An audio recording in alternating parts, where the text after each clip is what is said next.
La drépanocytose est la première maladie génétique au monde, la plus fréquente en France. Une anomalie du sang qui lèse les tissus et les organes vitaux. En Guadeloupe, à la marina de Pointe-à-Pitre, Evelyne, drépanocytaire et mère de 2 enfants, rejoint Armel et Ismaël, également drépanocytaires.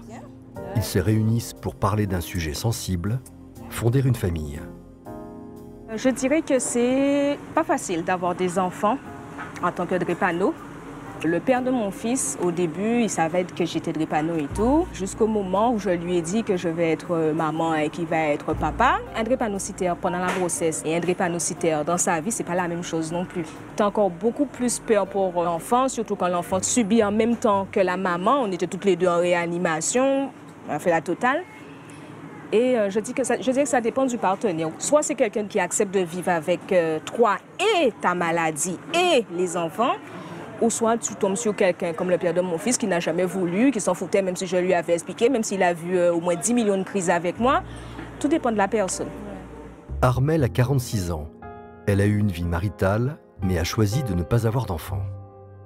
Moi, j'ai été mariée, j'ai eu une vie de couple. C'était quelqu'un qui s'occupait bien de moi et qui avait très vite compris ce que c'était. Ça a duré quelques années et ça n'a pas été plus loin. Pour ce qui est des relations en général en tant que célibataire, je pense que la chose vraiment à faire, c'est de mettre carte sur table. Tout le temps qu'on présente bien, qu'on est en forme et tout, ça va. Mais arrive un moment où on dit oui, je suis malade aujourd'hui, je ne peux pas. Et ben, quand la personne ne connaît pas, les gens changent, les gens disparaissent. Et c'est pour ça que quelquefois, comme tu dis, on fait le choix, on fait ce choix-là d'être seul. Ismaël a 28 ans. Il est célibataire mais rêve de fonder une famille malgré les contraintes de la maladie.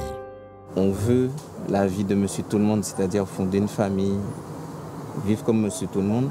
Mais on n'est pas Monsieur Tout-le-Monde. Quand tu rencontres une jeune fille, tu te dis « ouais, c'est elle, ah ouais, elle est bien, elle est bien ». Sur son front, il n'y a pas écrit qu'elle est AA, qu'elle est AS, etc. Et toi, tu sais que tu es ASS.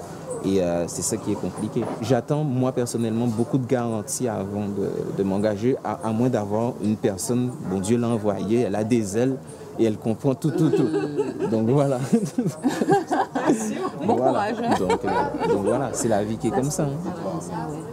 Choisir son partenaire, être en couple, avoir des enfants, autant de questions que les drépanocytaires doivent se poser avant de fonder une famille.